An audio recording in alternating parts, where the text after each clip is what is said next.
ഇനി കേരളത്തിലെ വാർത്തകളിലേക്ക് മടങ്ങി വരാം. മുസ്ലിം ലീഗ് നേതാവ് എം.കെ. മുനീറിന്റെ കടബാധ്യത തീർത്ത് കാലിക്കറ്റ് ടൗൺ സർവീസ് സഹകരണ ബാങ്കിലെ ബാധ്യത 49 ലക്ഷം രൂപയും മുസ്ലിം ലീഗ് അടച്ചു. സംസ്ഥാന കമ്മിറ്റിയാണ് ഈ കടം തീർത്തത്. മുസ്ലിം ലീഗ് നേതാവ് എം.കെ. മുനീറിന്റെ കോഴിക്കോട് നടക്കാവിലുള്ള ക്രസന്റ് ഹൗസ് ജപ്തി ഭീഷണിയിലാണ് എന്ന വാർത്ത വന്നിരുന്നു. ഈ വാർത്തയ്ക്ക് പിന്നാലെ തന്നെ മുസ്ലിം ലീഗ് സംസ്ഥാന നേതൃത്വത്തിന്റെ ഇടപെടൽ ഉണ്ടായി.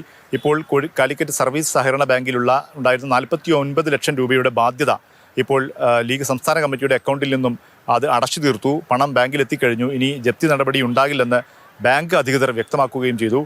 ഇക്കാര്യം പാർട്ടി ഏറ്റെടുക്കേണ്ടതില്ല, താൻ സ്വയം അടച്ചു തീർക്കാമെന്ന നിലപാടിലായിരുന്നു എം.കെ. മുനീർ ഉണ്ടായിരുന്നത്. അദ്ദേഹം ഇക്കാര്യം വ്യക്തമാക്കുകയും ചെയ്തിരുന്നു. പാർട്ടിയിൽ ഒരു കുറ്റം ചെയ്തിട്ടില്ല, ഞാൻ ഒറ്റക്കാണല്ലോ ഇതിന്റെ കാരണക്കാരൻ. നേതൃത്വമൊക്കെ വിളിച്ചിരുന്നു എന്നെ, പക്ഷെ ഞാനങ്ങനൊരു സഹായിക്കണമെന്നൊന്നും ഞാൻ പറഞ്ഞിട്ടൊന്നുമില്ല. ലീഗ് സംസ്ഥാന നേതൃത്വം ഇക്കാര്യത്തിൽ അടിയന്തര ഇടപെടൽ നടത്തി. ഇതുമായി ബന്ധപ്പെട്ട വാർത്ത വന്നതിന് പിന്നാലെ തന്നെ ലീഗ് സംസ്ഥാന പ്രസിഡന്റ് പാണക്കാട് സ്വാദിഖ് അലി തങ്ങളും പി.കെ. കുഞ്ഞാലിക്കുട്ടിയും ഒക്കെ എം.കെ. മുനീറിനെ ഫോണിൽ വിളിച്ചിരുന്നു. ഇക്കാര്യം അടിയന്തരമായി പരിഹരിക്കുമെന്ന് അവർ അറിയിക്കുകയും ചെയ്തിരുന്നു. അങ്ങനെയാണ് ഇപ്പോൾ ലീഗ് മുനീറിന് മാത്രമല്ല ലീഗ് പ്രവർത്തകർക്കും പൊതുപ്രവർത്തകർക്കാകെ ആശ്വാസമാകുന്ന രീതിയിൽ അത്തരമൊരു ഇടപെടൽ, പണം അടച്ചു തീർക്കുന്ന ഒരു തീരുമാനത്തിലേക്ക് അല്ലെങ്കിൽ അത് നടപടിയിലേക്ക് വന്നിരിക്കുന്നത്.